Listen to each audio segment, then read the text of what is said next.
So we're out again, working on the 1990 K2500 Chevy, and we finally figured out a permanent fix for the oil leak.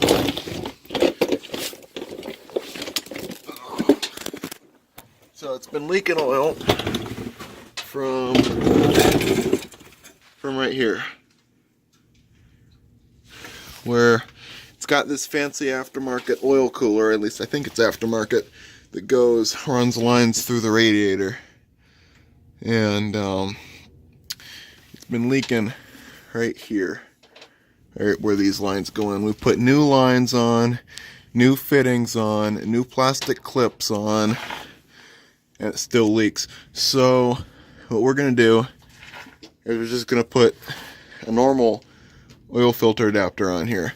Well, here, just a quick tip from the pros. If you're looking for more ground clearance off-roading, so you might notice that these bolt holes are empty. That's because there was a skid plate there, but it was eating up ground clearance, so we went ahead and deleted that.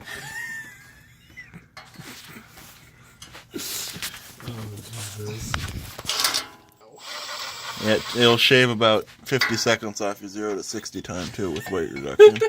Yep, so. And you literally just poured it in there before I left. Oh no. Yeah. Nice shiny new oil. The first thing we're going to do is take off the oil filter and drain the oil out of the adapter. Then I think we're going to take these two bolts and those lines. Yeah. For any reason whatsoever. Yeah, why would you need to work on it? It's a Chevy. So we're removing the drive shaft in this 1990 K2500 4x4. It's got a 5.7 in it. 350 small block. We just took off the bolts on the yoke. They're 7/16. Oh, look at that nice clean oil. Yep. Looks like. Next thing we're gonna do is take the yokes or the bolts off the transfer case. And those are 9/16. That they're 5/8. Are they? Yeah, they're 5/8. Okay. So those are 5/8. You take both of those loose, and then both? There's 4 of them. Oh well, I know, but like the one on both ends loose, and then something. We'll figure it out. Probably because there's not enough oil in the pan to. Well, we've got the fittings loose and the filter. We wiggled it out without taking the drive shaft out because we don't know how. You put a pry bar in the U-joint and the entire powertrain moves. Succeeded in pulling the oil filter assembly thing out without removing removing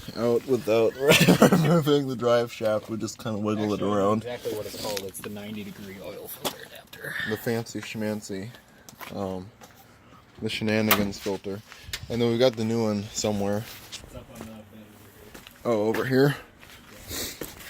The new one is a wee bit smaller.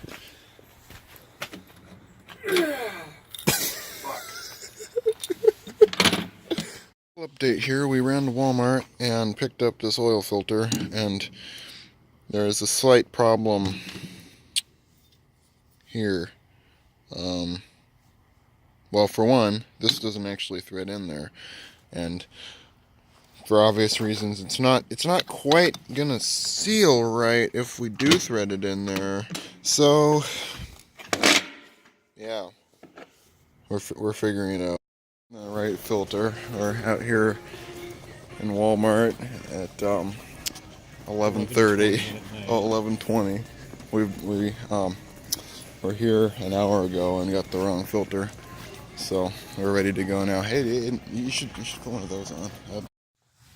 This over here, we've got we discovered that we've got yet another wrong oil filter. I think this is the 5th filter.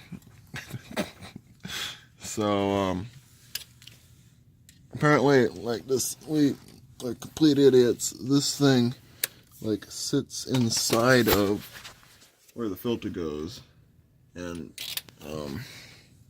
so it needs a really big filter to go around there. So we're gonna install this for now, and then hopefully, and then go to sleep because it's currently midnight. Yeah. While we're here, we've got 1.25 and 1 inch bolts. So we'll see what fits. It's the right thread size. It's what is it? This one? Yeah, 5/16. 5/16. Coarse thread. Yeah, not the fine thread. We learned that last night. What about these Dodge drink holders? They say that you can adjust them to fit even the largest of containers, but I mean, you clearly oil filter that we think might work. Maybe, we're not really sure. We hope This so. Yeah, this little computer keeps saying that it's like I don't even know, some skinny little 90. So yeah, like some skinny thing. This one. this one. Yeah, I keep thinking it's this. Well, that's what it used to use. Yeah, but then That's what it used with the 90-degree oil filter on it. With the so this was the fancy oil cooler thing. with the straight up and down. You need this huge one. Yeah, so I mean, we don't really know if that's what it is because according to the computer, this is for a 6.1 liter GM motor, and I've never even heard of that. So we're gonna go find. What we should really do is we should get one of these here. No, there is a 6. If you get one of these, then you're gonna have to replace the IPR valve. This computer needs some maintenance. Quick little update here. This filter is not gonna work either because there's a drive shaft in the way. Do you really want it to be 4-wheel drive? We finally found that those are the correct bolts after all. These are the 1.25 ones. And we got using the 1.25 and Takes a 1/2-inch socket. there it is. Wrong filter though. Again. Yeah, so we're gonna head back to Walmart. I had to come to a real auto parts store, so we're gonna start pawing through the filters here. Well, we finally got it together-ish.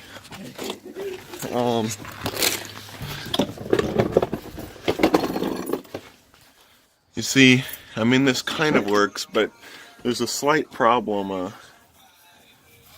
The front drive shaft kind of hits the oil filter, but what I would recommend is getting like the shorter.